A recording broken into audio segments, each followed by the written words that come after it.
Hi there, I'm Ben, tech here at Lichtsinn RV. Today we're going to be going through Winnebago's 59G Travato.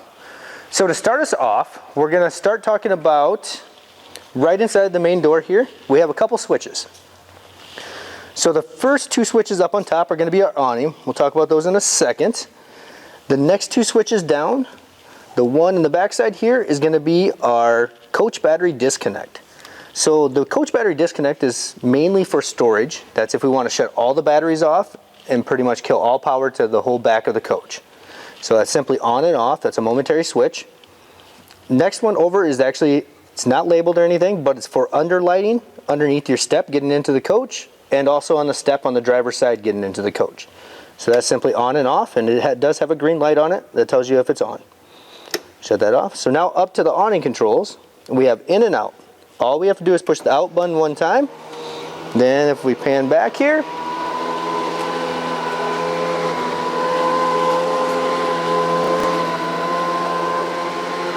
now you see the awning comes out by itself with just one push. It actually stops once it gets fully extended. And we'll let it extend all the way here. The awning is made out of vinyl, so we do want to make sure we keep it clean. And if you do get it with any moisture or anything on it when we put it away, we do want to make sure we get that awning back out and let it dry off, so we're not building any mildew or mold on that awning. Biggest thing about your awnings is to keep it clean. I mean, keep it dry, keep it clean, use a vinyl cleaner on it. The other thing about your awning is never leave your coach with your awning out. Don't go to bed with your awning out. You know, just put it away whenever you're not going to be around or not using it. It does have a wind sensor in it, which is actually going to be down here on the back side. So up top here is actually a wind sensor. So if it senses enough wind, it will put itself away. The biggest thing is though, it does go away pretty slow. So don't always trust that. Exactly. If you're going to leave the coach, don't trust it to put itself away. It will, if you shake, it will go away. But as you can see, it does not move that fast. So any big gusts or that still can take it off. Just be cautious with your awning. So I'm going to stop that for a second. Okay, also on the end of the awning here, that other switch we talked about inside the door is actually going to be for your LED lights out on the end of the awning. That switch is actually lighted, that's in there, so you will know if they're on or off, because once we put this awning away, you won't be able to tell if they're on or off. So that's why they give you a light on that switch inside the door there. So we'll shut that off, and then we'll put that away. All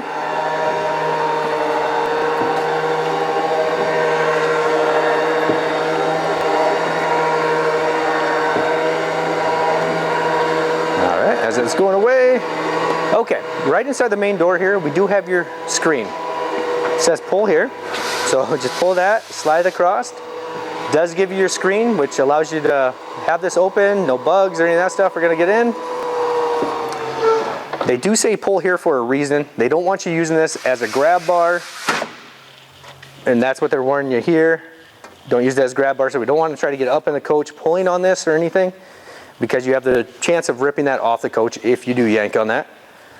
And the other thing they want you to pull here, because if I start pulling up top or on bottom, it's actually going to kick it at an angle and it could come off its tracks. So the main thing is listen to their signs. Pull where they tell you to pull. All right, we'll close that. Other thing we have right in here is freshwater inlet. So we do have a gravity fill. If I slide this seat back, right underneath this seat, there's a black cap. That black cap can come off, and then now we can dump water into our freshwater tank if we ever need to. We do have another way of filling from the other side, but we need a pressurized source of water to fill from over there. This, we can just use jugs, bottles, any of that stuff to fill it up from here. Slide that back. Okay. Also, on your main entry door here, it is a big van door. So we want to make sure we close it hard. Don't be just nice and soft with it, because you'll get warnings on your dash. If I go like this and just close it like this, I guarantee you on your dash it's going to tell you that your door's not closed. So what we want to do is open and make sure you give it a good close. Good way to tell is you'll be flush on the back side here. That's how we know the door is closed. If you see any gaps there, that means you didn't close it hard enough. All right, moving back from that, we have a black tank flush. So what the black tank flush is for, it helps us clean our black tank. So anytime we're dumping, if you have time, we want to use this if we can every time. It's going to help our sensors and everything read better. We want to have a different hose for this. A lot of people carry a green hose and then a white hose for their drinking water. So it's a good idea to have a secondary hose. There are check valves and stuff in this inlet, but just in case something would fail, always have a second hose on you for this. But what we want to do, and what I like to do, is after I dump my black tank, I'll come hook the hose up to this. I will flush for a while, and I actually close my black tank, let it fill up a little bit, and then open it again and flush it out a couple times. Just make sure if you do close that black tank that you're watching it so you don't flood your tanks or anything. But yeah, that's what the black tank flush is for. It's a nice thing to use every time if you can. Right beside that, we have a port here for portable solar. And that's an add-on to the solar we already have on board. You can actually add a portable panel out here. Under this one, you're actually going to have a 12-volt outlet and a coax hookup. So this coax hookup is actually an out port. So it's for TV out here. If we wanted to put a TV outside and watch TV, this port is actually hooked up to your antenna already. We just got to do a channel search like we would on any of the other TVs in the coach. Close that. And then we also have 110 outlets. So these outlets out here are actually going to be tied into the GFI plug-in that's inside also. So if we don't have power to this outlet, check the GFI that's inside. Now if we pan down to the tire, all right, so on this coach, it's 80 PSI on the rear tires, 65 PSI on the front tires. We do have TPMS on these. It's not a TPMS that you can read the pressures, but your system on the chassis will tell you if you have a low tire.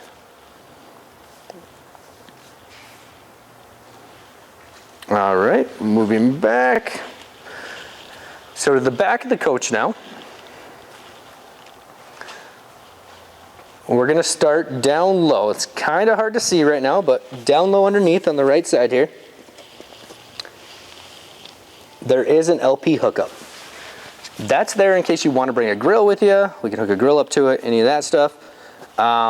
In your coach will come with a little nipple that actually hooks into there. So all you need to do is get a hose and a grill. The one thing to remember about this is already regulated LP. So if you buy a grill, we have to buy one without a regulator or take the regulator off of the grill to use this port. There is an on-off on top of that port that shuts LP on and off. All right. So now moving up. Okay, so down here we got 3 switches. First switch here, not labeled, is going to be for an LED light that's right above us. So it just allows you to see when we're back here. That's on and off. Okay, the next one over, not labeled again. That's actually going to be for an LED light that's on the driver's side. Again, it's going to help you if you're dumping at night or just lighting up the area at night on the driver's side. We have a water pump switch here. We have a water pump switch here, and we also have one inside. So a couple places we can turn the water pump on and off. They both work independently, so it doesn't matter where you turn it on and off at. And when I do turn it on, you'll see a light that does come on there. And when I shut it off, light goes away. So if I would push the switch inside, you would see that light come on. Down below that, we have an outside faucet. And we do have cold and hot. We do have a quick port here, which is just like an air hose. Pretty much you're going to pull back, push your fitting in, and it's going to snap in place. To release, you pull and release. And that's what this is for right here. So, outside little hose here.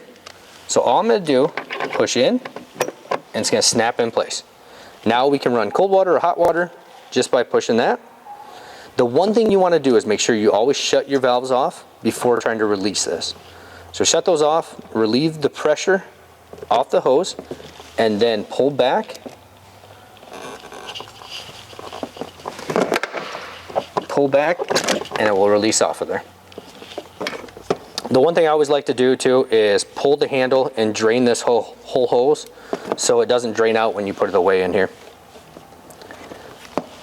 Put that in that little storage area we got there. Okay, so now moving up from that point, we go here, and we got a little bit of storage back here. Kind of for whatever you want to use it for. I've seen people put hangers, stuff like that in there. All right, and that's just a quick latch, so we're gonna close, push it in, that actually locks it, push it again to release it, that opens it. All right, you'll see these buttons here alongside there. It's actually for your rear screen, which is inside in the closet right now. But your rear screen has a zipper in the middle, so you can open and close it. We can have these doors open if it's a nice night out, any of that stuff, and still get in and out. But you'll see buttons on this side, buttons on top, and then buttons down the other side. So you'll see buttons here, here, pretty much all the way around in a horseshoe. All right, right around the corner here, also in the back, you do have a 110 volt outlet, and then also a 12 volt outlet back here.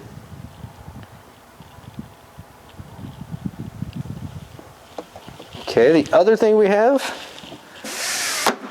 is in here. So in here is an air pump.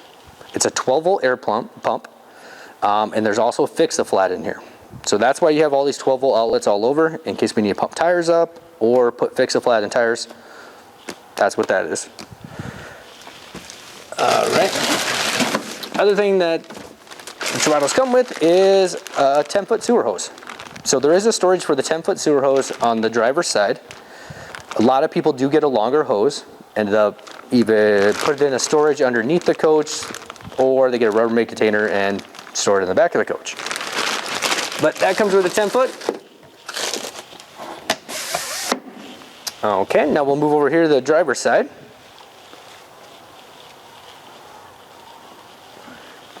Okay, so here on the driver's side, down low. All right, everyone's favorite, dumping your coach. It's really not as bad as people think it is. So what it is that 10-foot sewer hose, you're gonna take this cap off here, which just twists, comes off. Now we're gonna hook that hose up to here, put that into the dump station, and these are our T-handles here. So what they are is just pull straight out on them, and way up top, actually up higher, is they're labeled. So the front one's actually gonna be the gray tank, the back one's gonna be the black tank. So we always do black first. So you'll dump your black tank, let that drain out, and then we'll dump our gray tank. The one different thing with the gray tank is, once I pull this, you're not gonna get anything out. There actually is a drain pump here. So it's a macerating pump. We have to hold that the whole time to drain the actual gray tank. When it comes to a macerator pump, when it's pumping stuff, you'll actually hear it bogged down. Once it becomes a high-pitched noise, that's how you kind of know you're empty. So you're gonna hold that until you start hearing that high-pitched noise, or you just don't hear any more water or anything coming out of here. And then after you do that, that's when I'd go over and do your black tank flush and flush things out, get all that clean. You can do it different. If you want to do your black tank flush prior to doing gray, you can do that too. It's kind of up to you how you want to do things. And then when you're done, all you're going to do, put your cap back on, just like that. And you probably will want to have rubber gloves with you.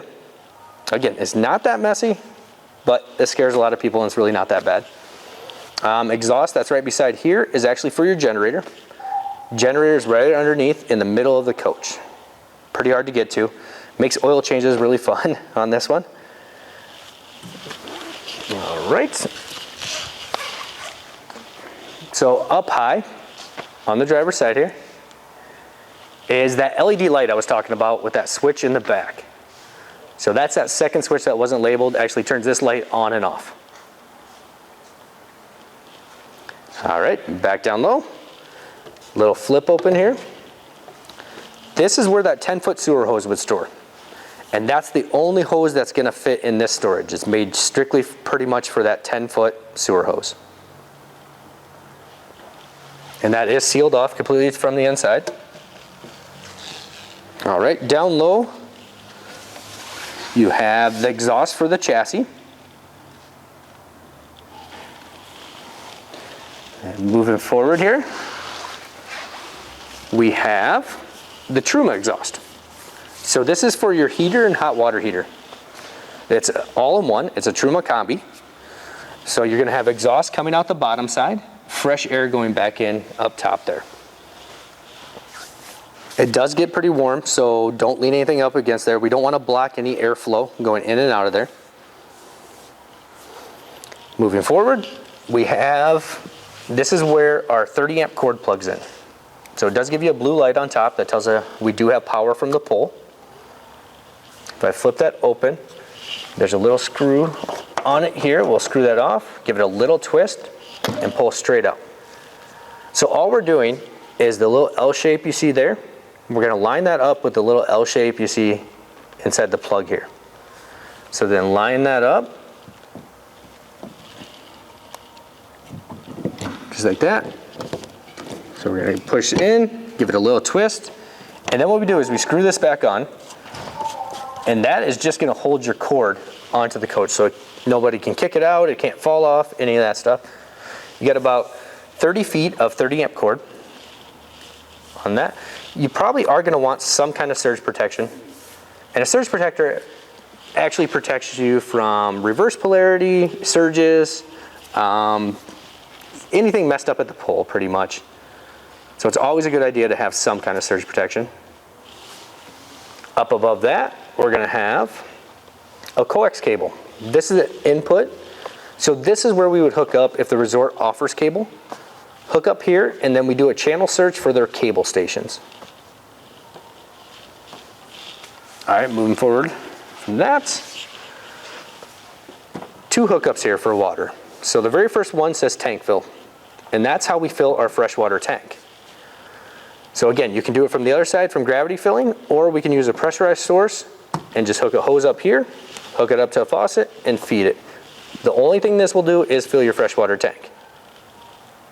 If I go to the next one down on the city fill, open that up, hook a hose up there. Now what this is going to do is supply water to the whole coach and not fill the freshwater tank at all. So if your resort offers water hookups, this is where we hook up, and we're just going to use the pressure from their hose. We're not actually going to use our water pump. So we actually shut the water pump off and use the pressure from the hose. Again, on this one, we do want to use some kind of pressure regulator, which reduces all pressure down to 40 to 50 PSI. And that's always a good thing. It's almost as important as a surge protector on your electrical. This is kind of a protection on your water system. They're pretty inexpensive, just pretty much a safety thing, but nice to have. If surges get too big, they can actually blow fittings apart and stuff like that, so that's what that's protecting against. All right, down below that, we have our LP filling station. So on the right side here, this is where they're going to hook up the hose and actually fill from. This is the 80% outage valve. They just crack that open pretty much. It's a secondary safety. So once I see white mist coming out of there, that's how I know I'm 80% full. Above that is actually a shutoff switch for the LP system. So there's two switches. We have one inside, one outside. This one's kind of the master, the one inside is the secondary. Both switches have to be on to get any LP to the coach, but either switch shut off will shut all LP off to the coach. All right, so now moving forward, right here is our fuel tank. So we flip it open, screw off cap in there, and unleaded fuel. It says it right on top here. So normal unleaded, we don't want to use any E85. It's not rated to handle any of that stuff. All right, opening up in the driver's door here. So one of the first things we'll talk about is the stickers that are right around the corner there on the door jamb. So the top white one will actually give you tire size and also give you tire pressures. Tell you the front tire pressure, rear tire pressure.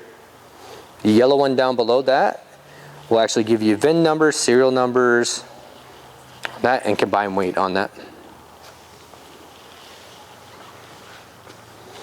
All right, also right inside the door, we do have your emergency parking brake. Matter of just pulling up, you'll hear it click. You're gonna lift, push that button in and go back down with it. That's how we disengage the parking brake. Up on the dash here, so we'll start down low here. This one right here is a battery boost. So what that's for, if our chassis battery's ever dead, we can actually jump start it off of the house batteries. It's a momentary switch, so we do have to hold it in and then turn your ignition over. That's how we jump start it. Once I let go, it goes back to the starting position and resets that solenoid. Right beside here is actually a buzzer. That's for your shades that are up on the dash. Then we'll go above that. Up here you have 2 arrows and a mode button. What that's for is going through all the in-dash options. So that'd be your fuel range, odometer, stuff like that up on the dash. Right here on this side of the steering wheel is the bottom one's going to be your cruise control. So to turn your cruise control on, you're just going to twist this little knob here. So up like that, and that turns it on. You go up to set a cruise, pull it down to up and down to accel and decel also, and then resume is actually right here on the end. Above that's actually going to be your lights, which you just turns your lights on. Blinkers are going to be up and down, and that's also going to be your brights and dims. Right around the corner of the dash here is actually your hood release. All you're going to do is pull straight out. That releases the hood. On the door here, a couple things. Very first one is actually going to be your mirror controls. So that's how we control the pitch of the mirror. There's 4 arrows because we have 4 different mirrors. We can actually control all 4 of them. So these top 2 arrows are going to control the big mirror on both sides. So whatever way you face this little white line, that's what mirror you're controlling. The bottom 2 arrows are going to control the little blind spot mirror on the bottom side. Here, we can actually fold the mirrors all the way in or fold them out. So if we're getting into tight garages, any of that stuff, you can actually fold those mirrors in. You have windows here for driver side and passenger side, and then we also have door locks. All right, so now we'll move to the front of the coach.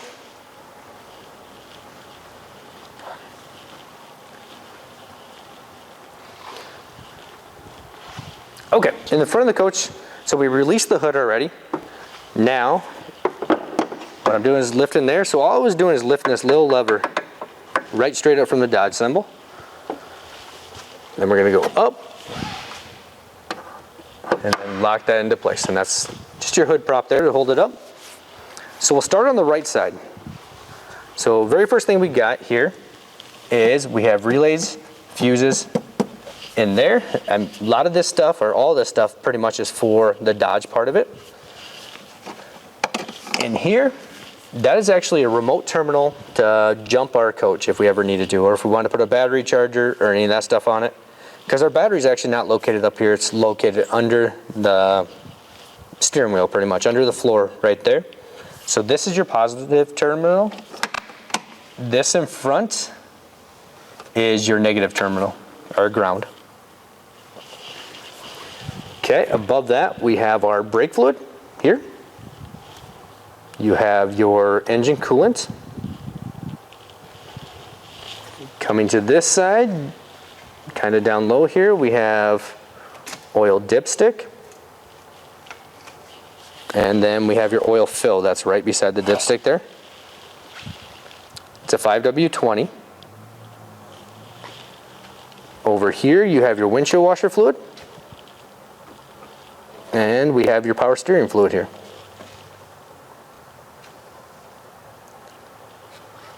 Okay, the other thing we have up front, I'll close this hood.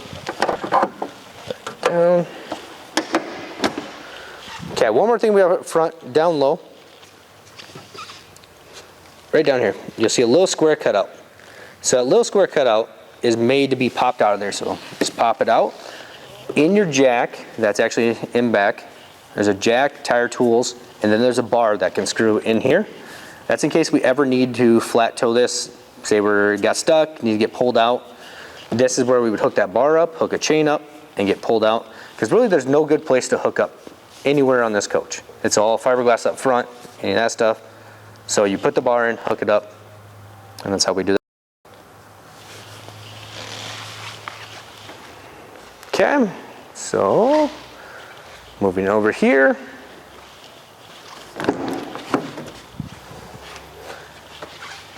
Inside the passenger door. Couple things here is we do have 2 glove boxes. We have one down low, and then we also have another one up high. And then a little bit of storage in the middle there.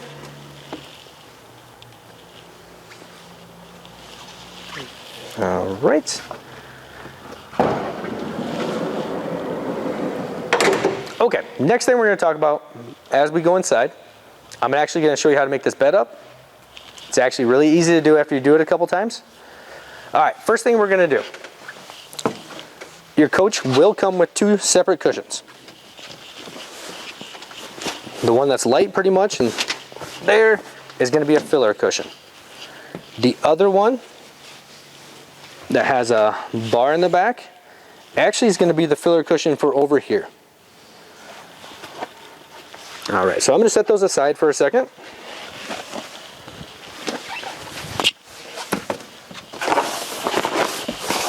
All right, because the very first thing we're going to want to do is actually get the table folded down into the bed position.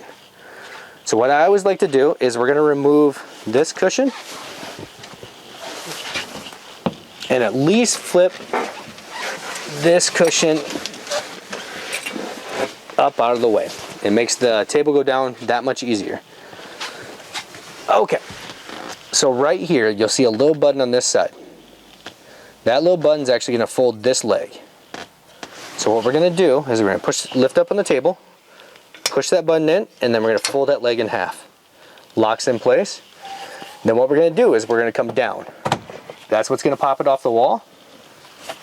Let your table come down. Sets down like that. Now that gives us that bed base that we need. Then what we do is that cushion I had folded up, I'm just going to take that back down, slide that forward.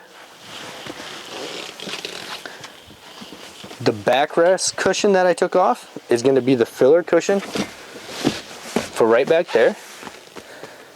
And the cushion in front of that, the one that the water tank's under that we talked about to start with, that's going to slide forward. And then that one cushion that's your filler cushion goes there. And then your last cushion, the one that has the bar in the back, we're going to pull that out.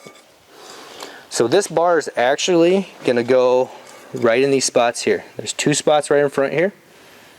So what I'm going to do is put there and then there. So on this cushion, you'll actually see a little wood piece here. So this little wood piece is going to sit right on here, right against there. That's what's going to allow it not to slide. So what we're going to do is put that down, make sure that wood piece is behind there, and just set it right there. It actually sits right on the bench seat over here and locks in place there. And that's how we make your bed up. It actually really isn't that complicated once you do it a couple times. The first time you might look at it and be like, wow. But after you do it a couple times, it's not bad. Now we're just going to reverse that. All I'm going to do is take this cushion out first. And the other thing you probably didn't see there is a Velcro strip here. And then on the bar there also is a Velcro strip. So make sure those line up. That helps lock it into place too. So we'll grab that.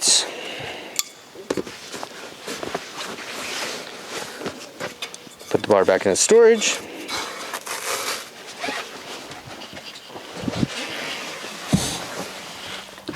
Grab this filler cushion out first. Slide that bench seat back over. And then again, we'll take both these cushions off. Just makes things easier. Here and here.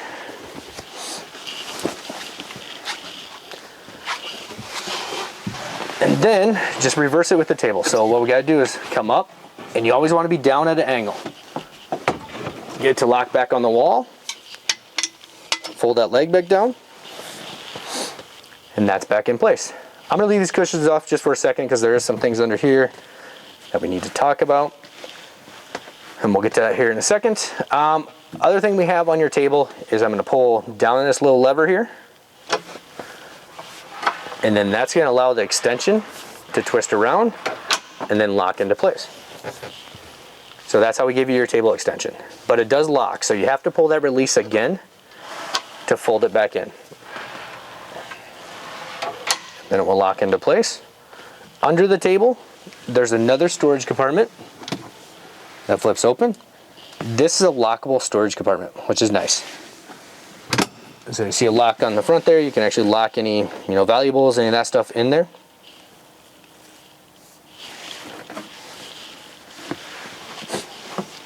Okay, so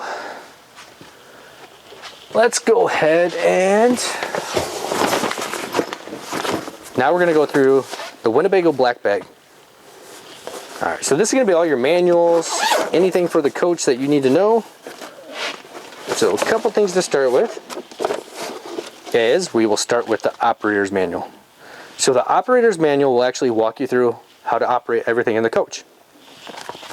Back here in section 10 on this one is a maintenance chart. So this is going to tell you when to check things, when to check batteries, when to check seals. It'll tell you before each use, weekly, monthly, yearly. It's a good starting point. You'll kind of get your own maintenance chart going as you go, but this is a good reference to start with. All right, so that's the operator's manual. So we do have another operator's manual, but this is the supplement manual.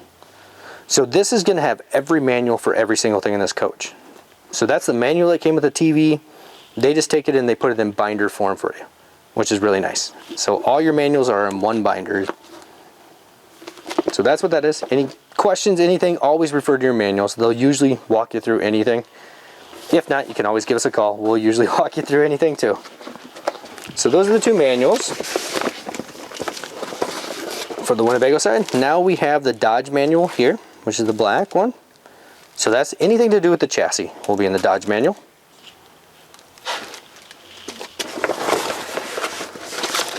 And the other thing we have is a copy of your window stickers. So on this page here, you're going to have all of your model numbers, serial numbers, VIN numbers. In the middle, you'll have all your exterior heights, lengths, widths. Then we'll have all of your tank sizes on that side. Then we have upgraded options. On the back side is going to be all of your standard options. And then this other page that's in there is actually going to be all the model numbers, serial numbers for every appliance in this coach. So if you ever need to replace the TV, this is where we can get actually the model and serial number for replacement parts on that. All right.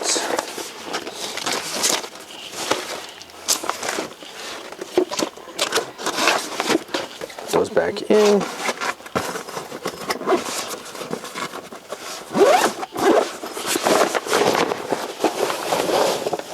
Okay, so now right above me, we'll go right up here. So up front here, we have a smoke detector.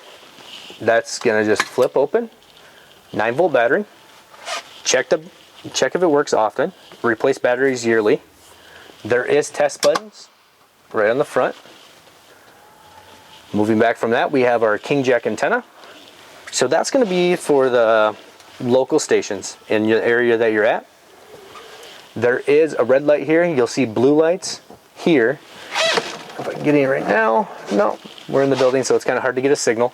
But the blue lights are for a signal meter. The more blue lights you have, the better signal you're going to get.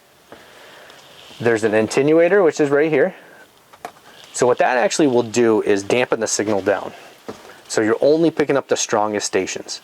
So if you have a bunch of stations that are staticky, blurry, any of that stuff, we can actually dampen that signal down so we're not getting those stations. Then there is an on-off button on this side. All that's going to do is shut those lights off. Your antenna's still going to work. It's just at nighttime those lights can get really bright. So they give you just a shut off for just the lights. Then all we do from that point is rotate. There's a little button right here in the front. You push that in and just rotate until you get as many blue lights as you can. All right, moving back on the back side here, There is a 110 volt plug-in up here that the TV is plugged into, in that little storage that's up there.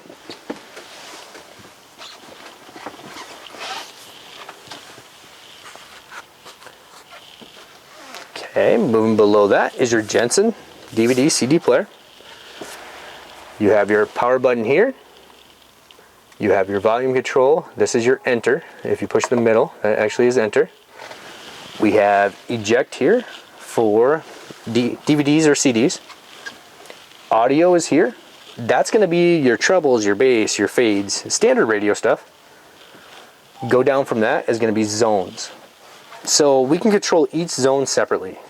In this coach, we're going to have zone A and zone C. Zone A will be interior speakers. Zone C will be exterior speakers. And what that allows us to do is, if I want to watch a movie inside and use surround sound, I can set that to zone A. And if I want to listen to radio on the outside, I can set that to zone C. So it kind of gives you a little bit of variety of what you want to do. Settings are here, and that's radio settings. You can dim, and that's dimming the backlights. You have an HDMI port here, a USB port here, scans through your presets or scans through normal radio stations. The preset button is above that. Then we have alarm here. So that alarm is going to be if I want to wake up at 7, 8, 9, 10. We can set an alarm to whatever time we want to wake up. The sleep timer will actually shut the radio off and over how many minutes you tell it to. It can be 30, 60 minutes, however long you tell it to, and then the radio will shut down. Above that is your clock, so that's how we set the clock on the radio. A lot of people don't set their clocks, but kind of up to you. Anytime we're killing power or shutting power on and off, all these clocks do reset. Then over here you have your functions, which AM, FM, you have your Bluetooth, you have your disc, USB, and auxiliary ports. Then we can scan through here, stations, play and pause. And then down below is more settings for when we're getting into files and stuff like that we're downloading.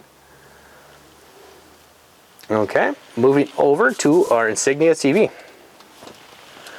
If I grab it and just pull on the left side, it actually opens up. And then back here, a couple things back here. We do have a little bit of storage.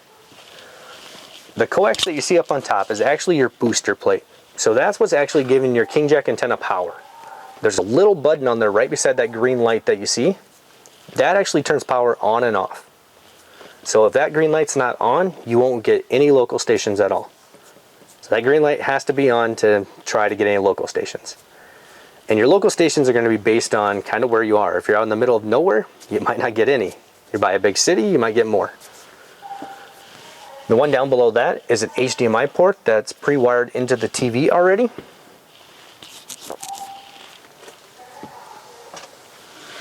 Alright, and then we just go close with the TV. Make sure that you hear the latch click, like that. That's how we know it's locked in place for travel. If we don't get it all the way clicked, this TV is going to flop back and forth as you travel. Okay, next fun part. All of Winnebago's controls pretty much. This is everything Winnebago does for all their stuff in the back here. We're going to start way to the right side up top. So this is your inverter. So all I'm going to do is hold this for about 3 seconds. You'll see a green light come on and you'll hear a beep. That tells you your inverter's on. Right now we're plugged in, so actually we're not using the inverter. So it senses that and it doesn't run. It's on, but it's not doing anything. If we're unplugged and I turned that on, then that would give us power to certain outlets and TVs. So anytime you're traveling and want to watch TV, any of that stuff, you have to turn your inverter on to power up the TV. And if you're not using it, or if you're plugged in, just go ahead and hold it and shut it off. There's no reason for it to be on if we're plugged in. Down below that, this little red switch that you see is actually for holding tank heaters. So the holding tank heaters are 12 volt pads that are on the bottom of your black tank and gray tank. And actually on your drainage system a little bit too. If we get in freezing conditions, turn them on. It's going to help keep the black tank thawed out, gray tank thawed out, and drainage, pretty much allowing you to dump your tanks or allow them not to freeze solid. Just remember with this one that it is a big energy draw, so watch your batteries if you're dry camping and you turn those on. All right, next one over on top here is actually going to be your solar panel. So pretty much this is just a readout. There's not a lot we can do with the solar panel. It either works or doesn't work. Right now it's telling us battery voltage, which is 13.5, and that's because we're plugged in, so we're being charged right now. You want a 12.4 to 12.6 is a fully saturated battery. Once we start getting into those 11s, then we want to start getting power back into the coach, whether we start the coach, get plugged in, start the generator.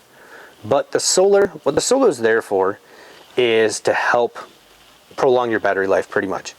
Usually it's not going to keep up with all your demands, but it's going to help. So the only thing we can really do with solar is look at things, and that right up here, that top button, it says amp and volt. If I push it, now it's going to show you how many amps that solar panel is giving us. And if I push it one more time, it shows you how many amp hours that solar panel is giving us. The next switch down is actually battery type. We don't really ever want to change the battery type unless you actually change the batteries that are on the coach. Right now we have AGM batteries on the coach. So if you went to lithium ion or something like that, then you would change the battery type. Because each battery kind of charges different, and that's what this controller knows. So you always want to leave it on what batteries are on the coach. Lights down below will tell you charging status. And that's about it. Like I said, it's just there for a readout, kind of telling you what it's doing. Now the one below, the panel below that is actually going to be the power control system. So power control system, what it's doing, it's actually looking out for you. It's there so we're not tripping breakers, not tripping the main breaker outside. What it's actually going to do is shut things down. So some of our bigger draws, like our AC, our electric hot water heater, it will shut those down and then turn them back on if we're drawing too many amps. And it does this automatically. There's really nothing you have to do with it. It's just going to do it. And that's if, say I'm running the microwave, AC, and electric water heater, now we're probably going over that 30 amps. So it's going to shut something off. And it will tell you if I go here and scroll through it. So our very first thing is going to say we're on a 30 amp service. Next one down, it'll say water heater powered. So that means we have power to the water heater. It means we can use it. If it would shed it, it will actually say shed on there. That means it's waiting for your amps to come down, and then it will turn it back on for you. If it says shed and you push select on it, it will actually have a countdown for how long it's going to be shed for. Normally it always sheds it for a minimum of 120 seconds. So it's going to be a little bit before it comes back on. And again, we can keep scrolling. It's going to tell you how many amps you're using. And then it goes back to that 30 amp service. Again, this is another readout panel. So nothing we can do with it. It's just going to tell us what's happening. Back here up top is our one place panel.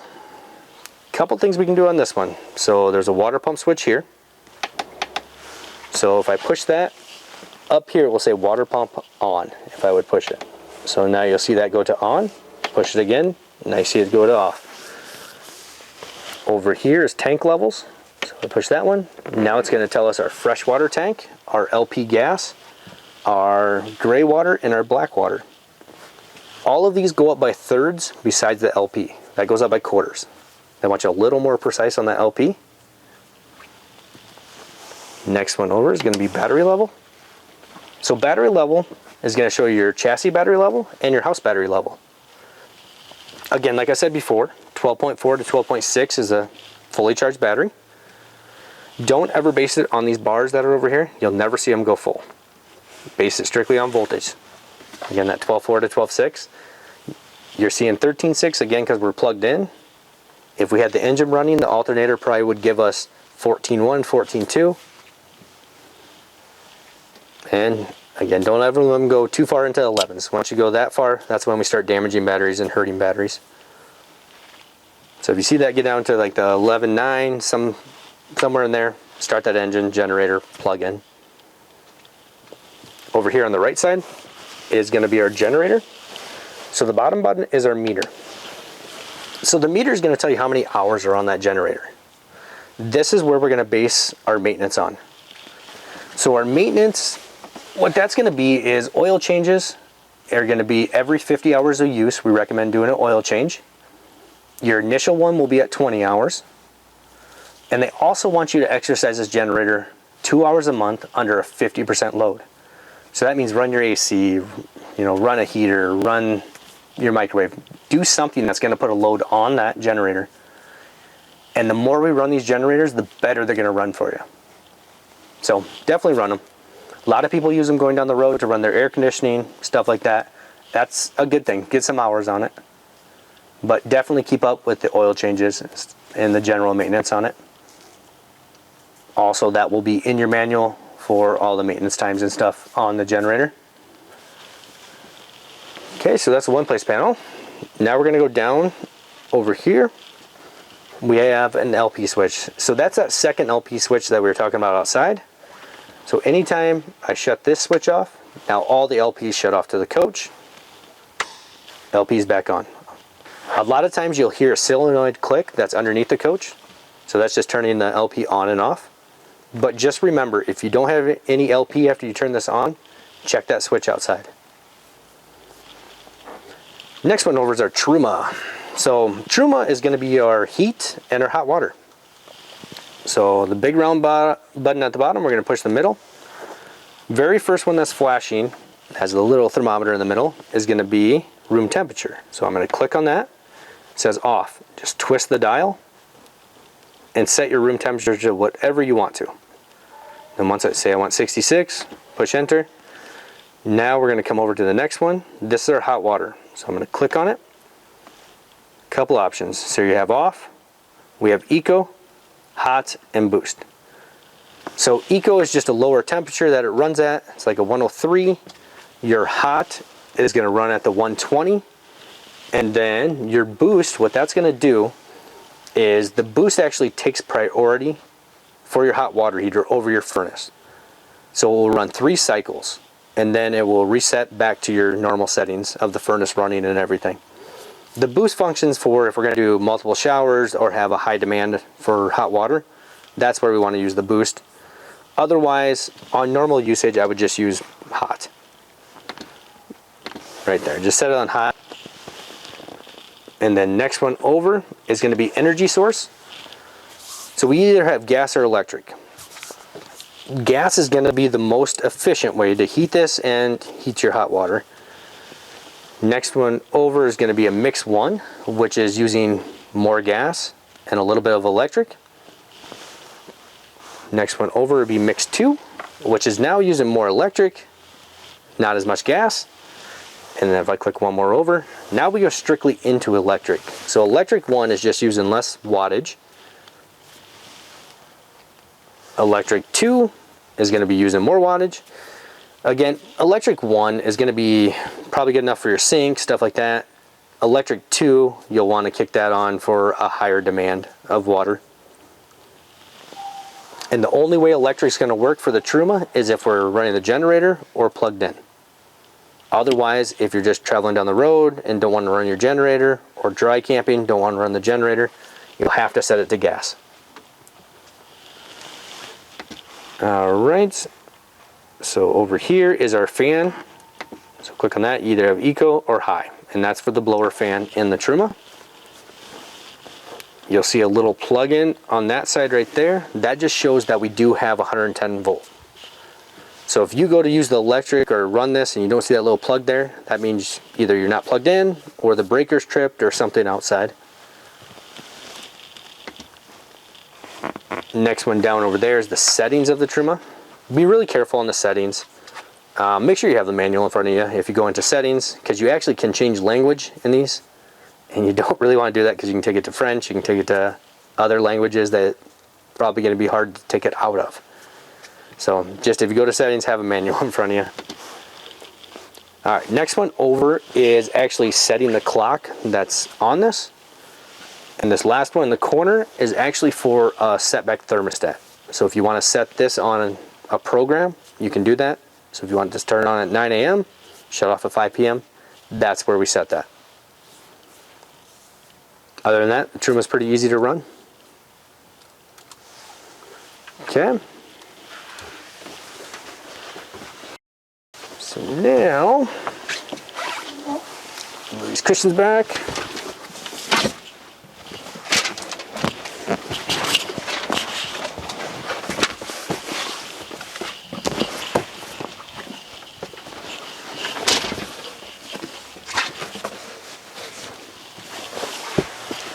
Okay, so moving back, right behind the front seat there, we do have our closet. So in here we do have the hanging rod. Up high, you will see where the microwave plugs in.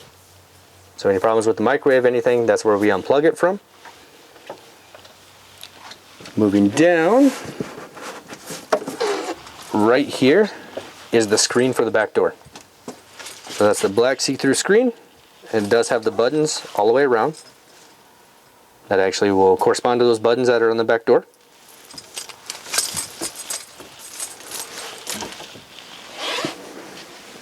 Alright, these here are actually covers for the back door. So they have little magnets in them. They'll actually give you the privacy curtains for the back door. So there's magnet to the door. And the little blue leg here are actually the privacy curtains for your driver's door and passenger side door. They just pop open and there's little clips on the door that they go into.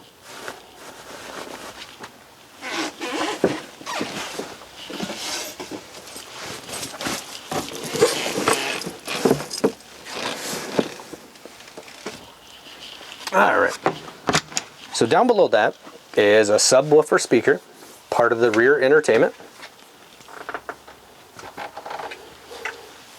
Then over here we have our fridge. The fridge does have travel latches. That's what these little things are up top here. So all I'm going to do is flip that open, pull up, and then open.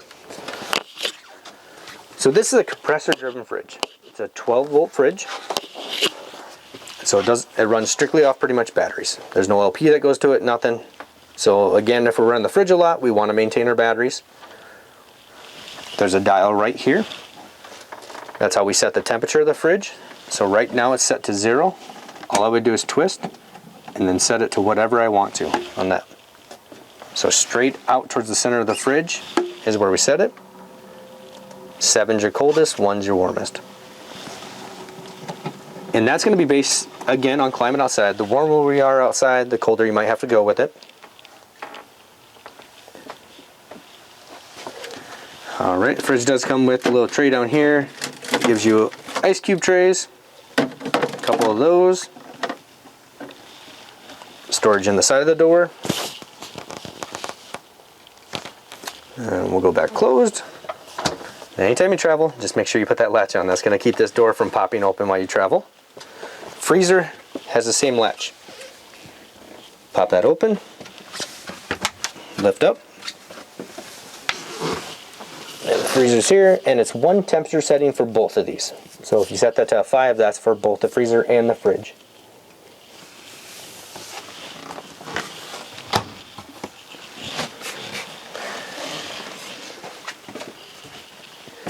Okay, so down here. Okay, we'll go down low first. There's a little brown panel down here. If I pull on that side, there's a little tab that you can pull on. This is all your 12-volt fuses. Everything is labeled on the back side of the panel. And then the nice thing about this panel is there's LED lights on the bottom. So if this fuse is blown, this LED light down there is going to turn on. So there's no more guessing which one's blown, any of that stuff. It'll show you exactly which one's blown. Always a good idea to have extra fuses with you. More likely nothing's going to happen, but if it does, you want to have something with you. And if you just pick up a variety pack, that usually takes care of these fuses that are in here. And just push this side back in. Close until it latches. Alright, moving up above that, you'll see this black leather cover. It's just buttoned on. So I can flip that up. Now this is all of our 110 breakers. All they're gonna do is if something trips, it's gonna go halfway and it'll look completely different. You're gonna shut it all the way off and then go back on with it. Everything's labeled on the left side here. So pretty much if you have any 12 volt problems or 110 problems, this is always the first place to go. See if you have a breaker tripped or a fuse blown. More than likely that seems what a lot of electrical problems are. It's just something simple like that. Snap that back on. Okay, above that we do have a drawer, storage there. Back in. All right, now coming up above, another storage rack here. Okay, and then moving up above that, above the fridge, we do have our microwave. So the microwave isn't a convection oven, it's just a standard microwave. Pretty simple to use. Down the right hand corner here, push, that's going to open your door. Just have the tray and the roller in there.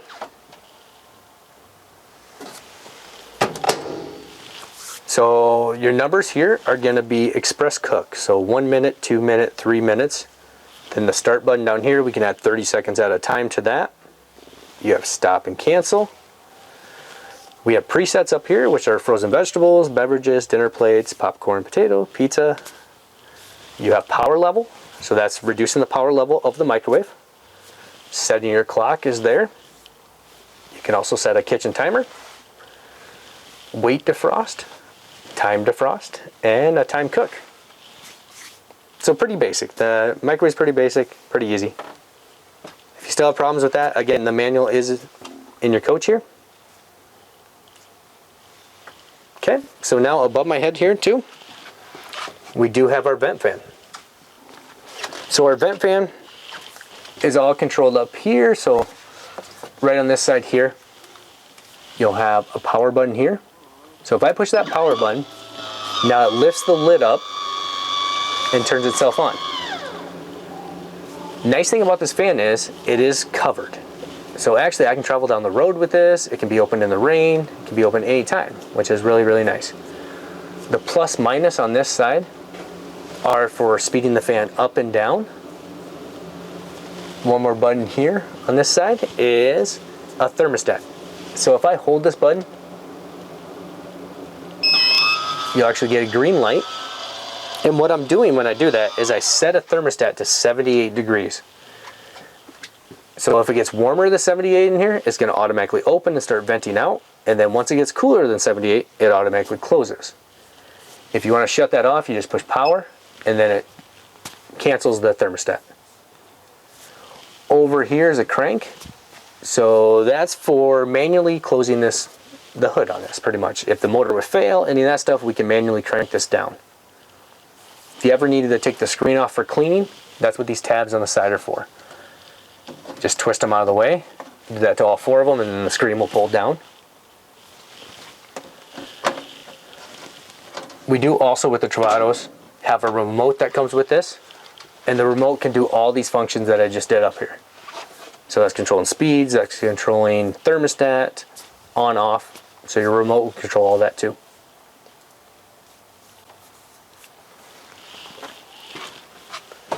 Okay, moving back, we do have full storage up above the bed, here and here, all the way across. There are USB ports up in that storage.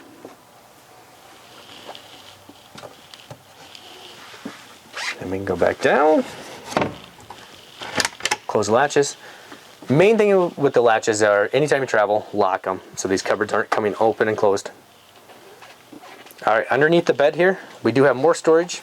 A little netting under here, just a Velcro on top. Open the Velcro, just gives us a little bit of storage here. Close. All right, so now putting the bed down, there's a seat belt in the back side here. So all we're gonna do is release that seat belt. It's gonna tip down. And now on the base of the bed here, we have our Froley system. Froley's really nice, makes this bed a lot more comfortable. Now what we're gonna do is flip the cushion down, push down the sides. That's all there is to it. Making the bed's pretty easy back here. In your bed, you do have a little bit of storage beside. We do above your bed have a 110 plug-in, up high. And then back here, there's a little tab. That's actually to just put your seatbelt up so it's out of your way. Kind of a storage when the bed's down. Back behind the bed, we have our window. So in the window, on the bottom side, we have the shade that pulls up that blacks things out. And then to open the window, you're actually gonna flip that tab in the middle up and then just slide it sideways. Then there is a little trick with putting this bed away. What we wanna do, the cushion that's on the back side here, I wanna flip that up. Slide this back and then flip the cushion up first is what I like to do. We'll take this, and the one thing you wanna remember to do is pull your seatbelt out before you push it back. Snap that in place. That's all there is to that.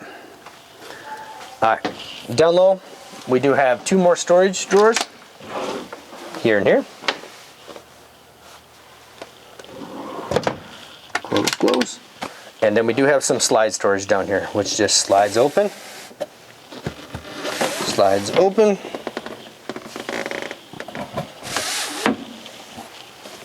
Okay. Close that one. Close that one. All right. So now we're gonna move right above me. So right above me is actually your AC. Everything's controlled from right here on the AC. So the very front one here has a little arrow on the front side. That's where we're gonna set all the functions. So then we have low fan.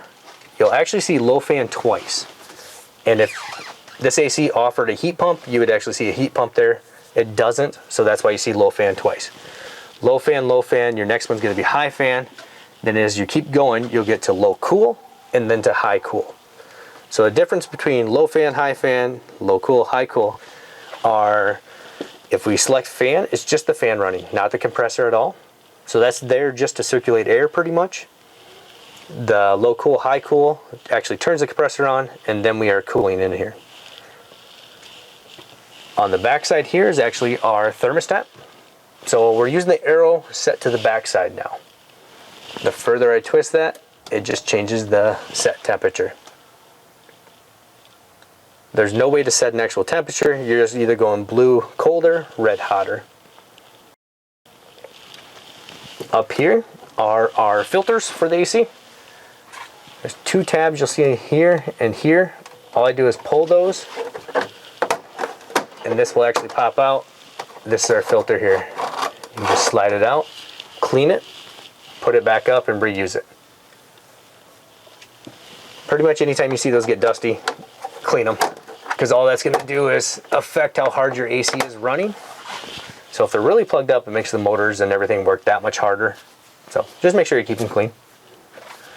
On both sides, you'll see diverters here. That just helps you divert which way you want the air to go. So you can actually face it more to the ceiling or more down. All right, moving to the bathroom. All right, so in the bathroom, the door has a little snap here. Undo this travel snap, and the door will swing around. And there's a magnet on that side that actually holds the door in place. One thing we always want to do is actually put this back in the travel location. It's going to be there. And then we want to snap the button again. That's going to keep down on noises, any of that stuff happening while you travel, having this door bang back and forth. So anytime you travel, just snap that back in place. In the bathroom, toilet's in the back. It's actually ran on a foot pedal down here on the right side. So if I barely push that foot pedal down, it will actually fill the bowl up. So if you want more water in the bowl to go to the bathroom, that's what you do, and then fully depress the pedal all the way down, we'll dump it into the black tank. You do have a cleaning sprayer that's there on the left side, and that only works if you push the foot pedal down. So if you don't push that foot pedal down, nothing will come out of that sprayer. Kind of a safety so we're not flooding your coach, kids aren't messing with it, stuff like that. All right. Up above, there is a little storage cabinet up above the toilet there. You'll see a shower curtain hanging here. That's just going to help keep the toilet, everything else drier. Above that, you'll see your exhaust vent for the bathroom. All I'm going to do is push up. That opens the lid up. There's a little red button here. Push that, and that turns the vent on. Push again, shuts it off. Pull down, seal it back up. It does have like a mushroom on top, so when it's open, it's not going to allow rain, everything like that to get in here. All right, to the front of the bathroom.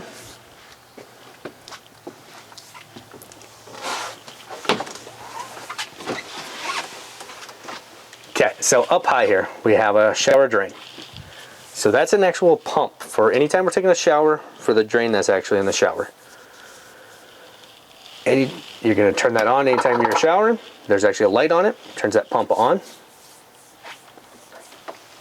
Over here is our shower head. It does have a stop valve on it, here and here. That stop valve will not actually shut water off 100%. There'll actually be a little stream still coming out of it, but it will reduce it down a lot. So that's a good thing to use to conserve water pretty much. Anytime I'm talking to people with RVs, it's always military shower, so short and sweet, always.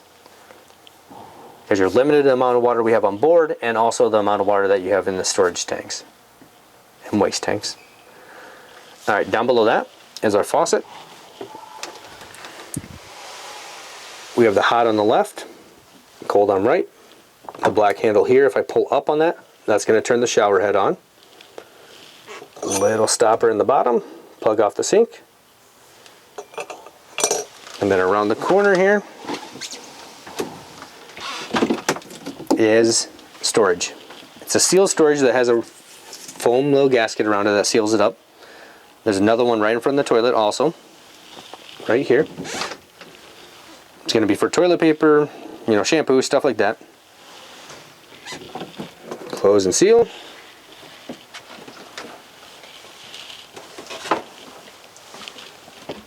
Okay, so now moving forward into the kitchen. Storage up above. Alright, so up here storage, the one thing that's in the storage right now is the box of the drinking water filter. So this filter is actually under the kitchen sink, and it filters all the cold water that's coming into the kitchen sink. So usually in this box is going to be a couple things. If your filter hasn't been installed, the filter is going to be in there with a little rubber gasket that goes on it.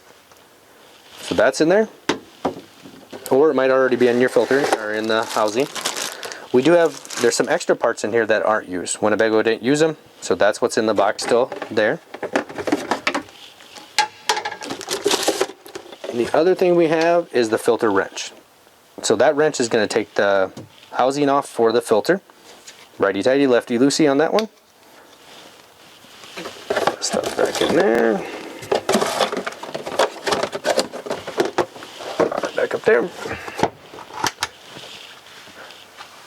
Okay, another storage rack here.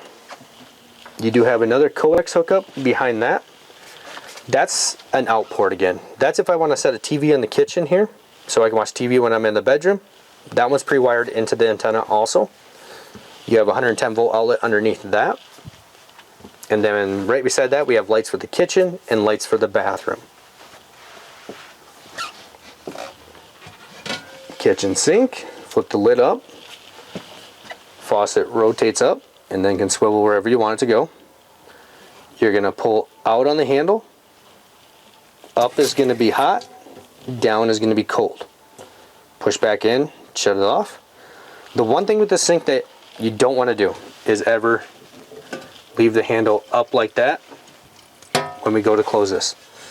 If I do that, it actually turns the faucet on. So anytime you're going to shut the lid, store it into the cold position. And then rotate that down. And there also is a stopper down the bottom. And close the lid. Okay, so over here is our stove top. So flipping the stovetop up. All right, so all of our controls are right here in the front. We're setting everything to the little dot that's right here at the front. There and there. All we're gonna do is turn this to light, just like that. The little lightning bolt is light. You're gonna push in and then spark until it lights. You wanna hold this for another 3 seconds, then you can let go. Then you can go down to a simmer or up to that high flame. The one thing you don't wanna do is turn this to light, push in and wait to spark, because then you're releasing gas and then all of a sudden, woof. So make sure right when you push in on this, you start sparking right away. Same with the other one. You're gonna turn it to light, push in, hit the spark. If this is really hot after done cooking, wait till it cools down before you bring the glass down. Other thing we have up above, so we have a heat shield, and that's just for the cooking part of it, so we're not melting cabinets pretty much, or burning cabinets. And then one switch over here, which controls the 2 lights that are above the sink and above the stove.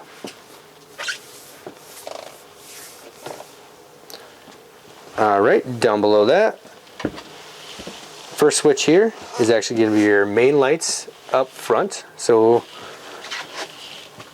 down is going to be high, middle's off, up is low. I have seen that reverse before, so it might be up is high, middle is off, and down is low. Alright, next one over is actually going to be your main lights here as you walk in the main door. And then next one over here, next switch here is going to be for your outside porch light. So that's the LED light that's actually on the passenger side towards the back. Moving in front of that is a GFI outlet. So this is the one I was talking about that's going to control the plug-in outside. It's going to control the plug-in by the kitchen sink. Pretty much if we get within 6 feet of water, we're going to control it with the GFI plug-in. And then it does have a test button and a reset button. So if you don't have power to the outside outlet or the one in the kitchen, check this. This is always the first place to go for that. Alright, so we'll open the cupboard underneath the kitchen sink. A couple things under here. So this is the drinking water filter. So that's that cartridge I was talking about. You just unscrew that, and again you probably need your filter wrench. Make sure you relieve pressure by turning on the faucet before we start uncranking that, otherwise it will be under pressure. And then drop your filter in, put it back on, run some water for 20 seconds, 30 seconds to flush that filter up. Down below there's a panel with a little hole in it. I'm going to grab that.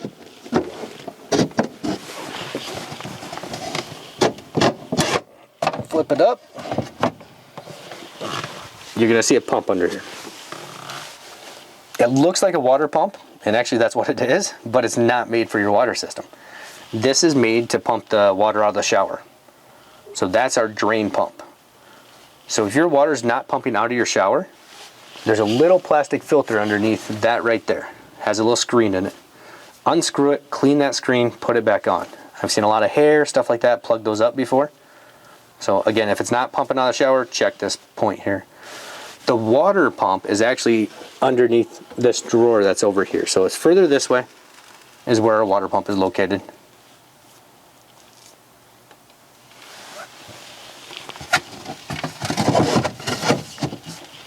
Okay, down below that is our LP detector. So liquid propane. We always mount this down towards the floor because propane's heavier than air, settles to the floor. Your carbon and your smoke were up on the ceiling. That's because both of those rise to the ceiling. Test button's really loud, so you will know when it goes off.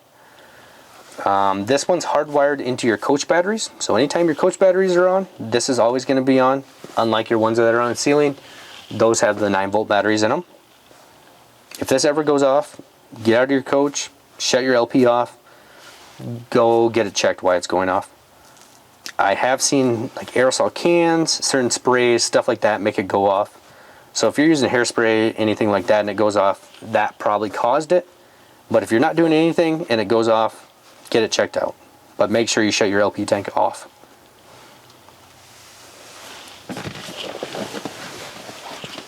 All right, we have 3 drawers here in the kitchen. So a couple things in the drawers here.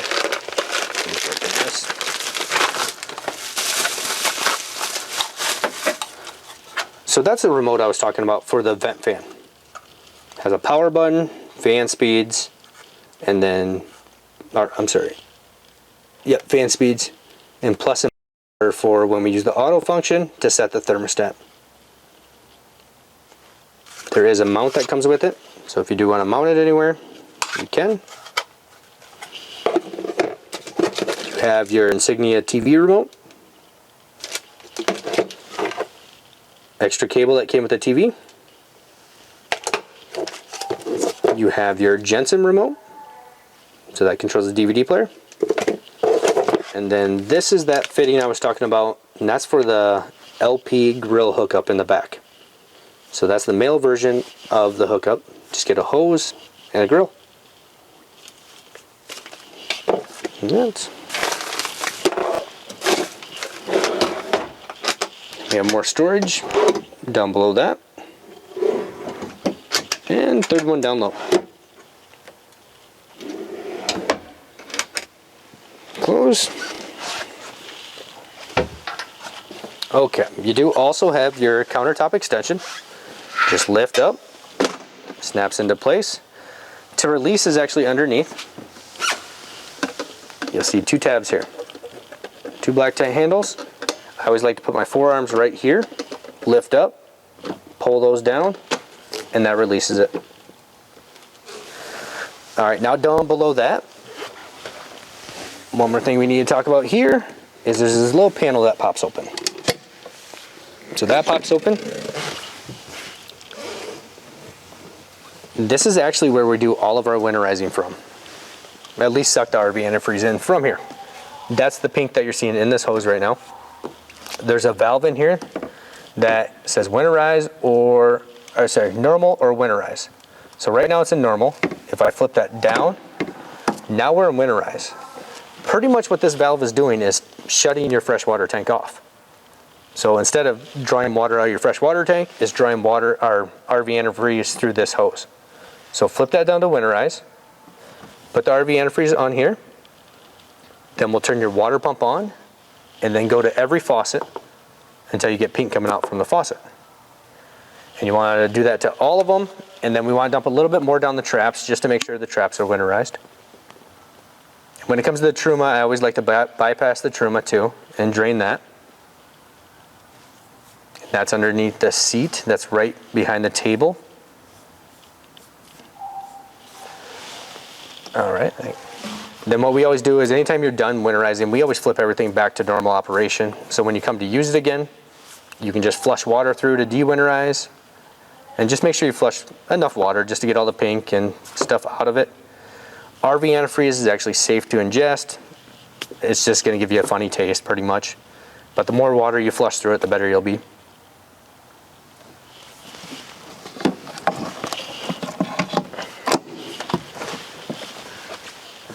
Okay, now we will move up here to the front.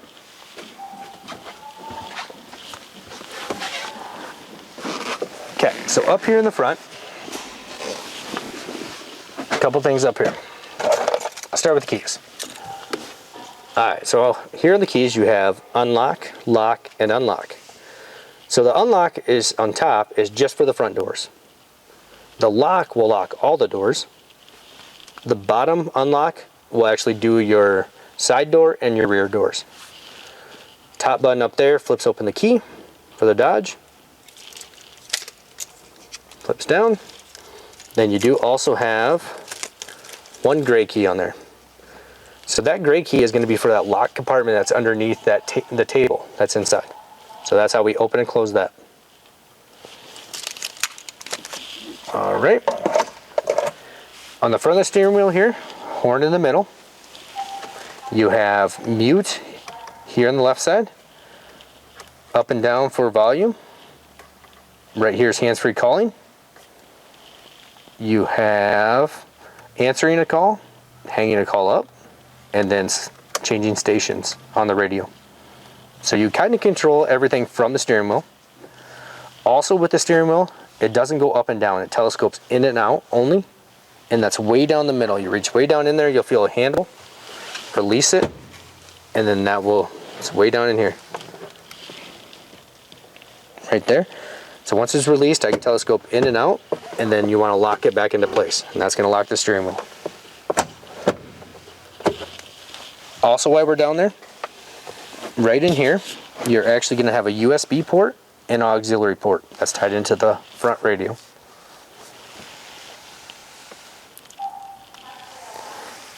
Over here, you're going to have your windshield wipers. A little different than normal. You're actually going to go down to engage your windshield wipers. Up to shut them off. Pull it towards you for washer fluid. And then this is going to be selecting speeds of the wipers. And then over here is trip reset, so that's resetting trips on the main dash. All right, moving more into the middle here. Shifter here. Once we get down to drive, we can actually push it sideways, and then that's what the plus and minus are for, is to manually shift. So then if you want to manually shift gears, that's how we do it. Go down to drive, click it left, and then up and down will change gears. You do have tow haul right here. Tow haul is good to use in anytime we're towing, or anytime we get in really hilly grades, pretty much. So if we get in hilly grades, it actually will use your engine to kind of slow you down and shift for you, so we're not having to ride our brakes all the time, which I recommend using that all the time here in any hilly situation. Coming here in the middle, we have fog lights, which are going to be that first button there. ESC is going to be traction control. You have the ability to shut that off.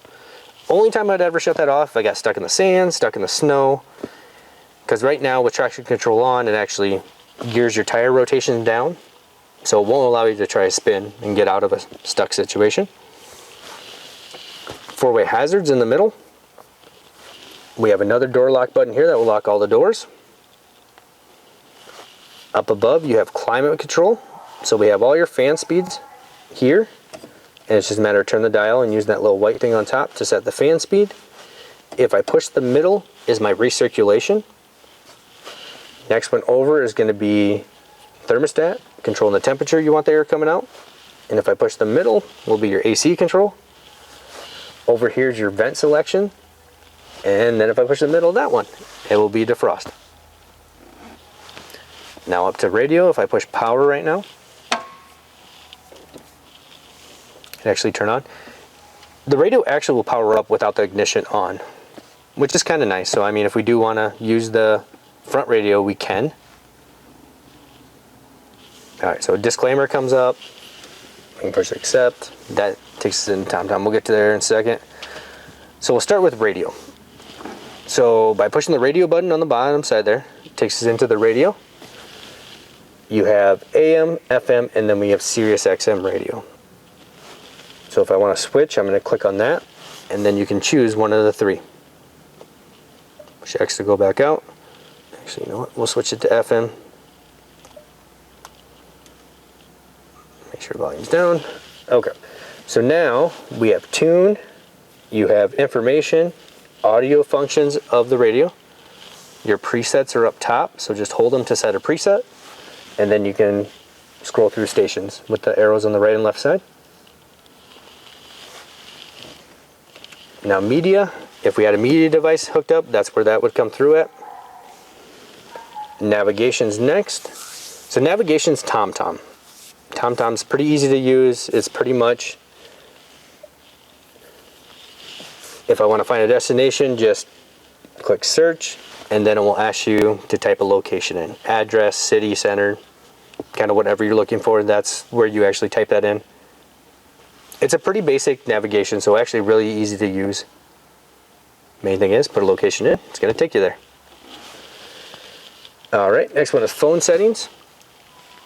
So the phone settings is how we pair our phone to the front. So it's searching for a paired device right now. Shouldn't find any. So so settings, oh, there's a couple in there. Otherwise, you get paired audio, add device. So then we can add a device.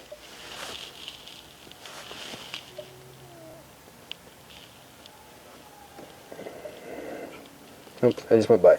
Okay, but when I add a device, it's going to tell you a pin right here in the middle. Once you pair to it with your phone, you'll type that pin in. Let's see if I can go back and see if it'll do it again.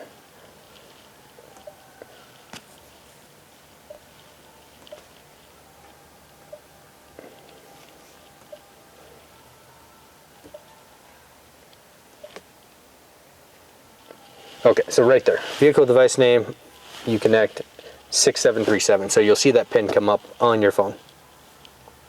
And then you can pair to it. So that's how we connect our phone to this system, which will give you that hands-free calling. Okay, and then if I go to the more setting here, so in here, we can actually set the clock. So this clock setting will set the clock on here and also set it on the dash in front of you. Compass, and that's what it is a compass, tells you north, south, east, west. Then let's go more again, and then we have trip. So the trip will give you trip A, trip B, pretty much odometer readings.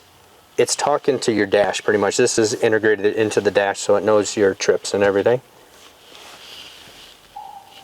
And then right now, right up here, it's hard to see right now. I'll actually turn the key on just a little bit.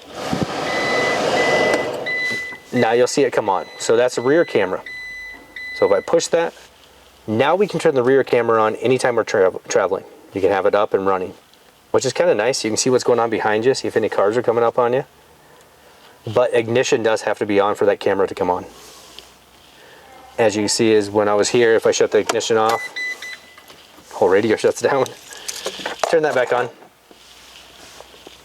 So now that's not lit up at all. So if ignition's not on, you won't get any camera. All right, so over here, we can also manually tune radio stations over here. Select enter there. Left side is going to be volume up or down. Power buttons in the middle of that. You have mute. We can shut the screen off if we want to, which all we got to do is tap the screen and it comes back on. Over here you have settings of the radio. So display settings, voice settings, clock, date, all those settings are in there. All right, so down on the right side here, USB port and 12 volt socket there for charging phones, any of that stuff. These two are strictly charging. The one over by the driving steering wheel is the one that is tied into the radio. And that, okay. So now in your seats, a couple things. So there's a bar in the middle. Lift up. That will slide you forward and back. If I pull the corner, now you can see right here, the driver's seat, if I pull the corner, that's going to be my rotate. So the furthest one in is rotate. The outer edge, same corner, but on the outer side of the seat is actually going to be backrest, forward and back. The seat will lock in two locations, either straight forward or straight back. So if I'm going to rotate, you want to bring that seat all the way forward, pull that release, and then that will allow you to rotate around and bring the seat all the way around. But once I come all the way around, now it's locked in place. You're going to have to pull that corner again to release it. The other thing we have over here, first one here is actually going to lift the front of your feet up and down. Next one back is going to lift the back up and down. And then the one up high here is your lumbar support. Once we get up here, so you have lumbar support there. Both chairs are identical in their function wise. The one thing we do have here too, on the armrest, there's a little knob in the bottom. So you'll rotate that to adjust it up or down.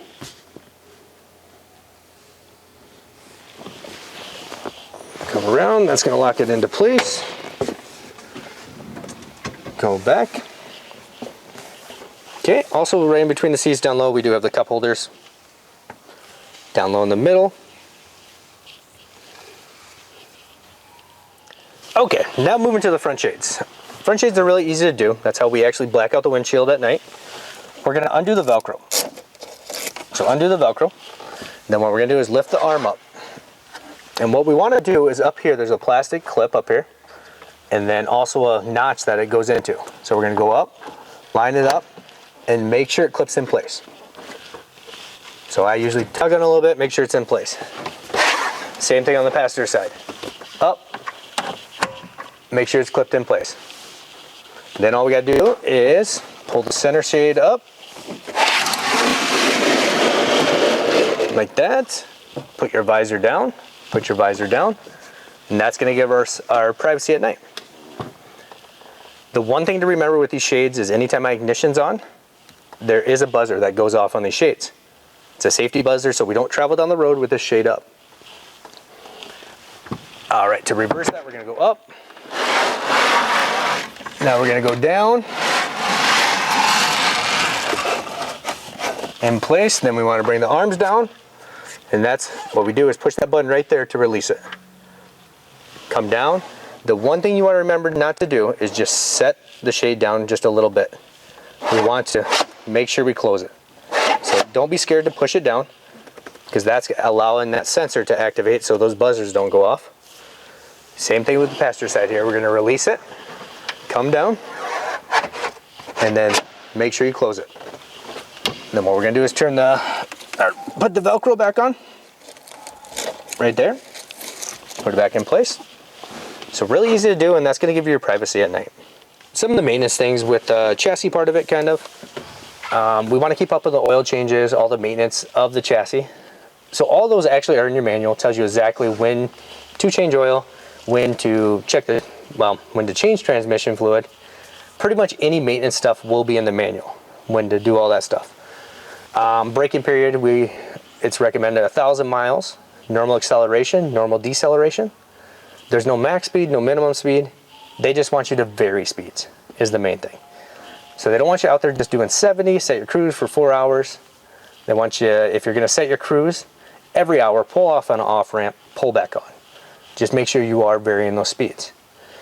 Biggest thing about a chassis is keep up on maintenance. We always wanna keep up on maintenance.